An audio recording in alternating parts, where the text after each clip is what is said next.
മംഗളവനം കേരളത്തിലെ ഏറ്റവും ചെറിയ വന്യജീവി സങ്കേതം മംഗളവനം.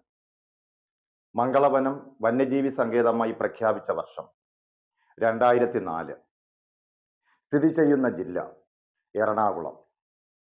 കൊച്ചിയുടെ ജീവശ്വാസകോശം എന്നറിയപ്പെടുന്നത് മംഗളവനമാണ്.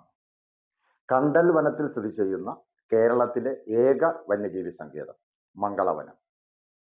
വ്യത്യസ്ത ഇനം കടവാവലുകൾ, വ്യത്യസ്ത ഇനം ചിലന്തികൾ എന്നിവ മംഗളവനത്തിൽ കാണപ്പെടുന്നു.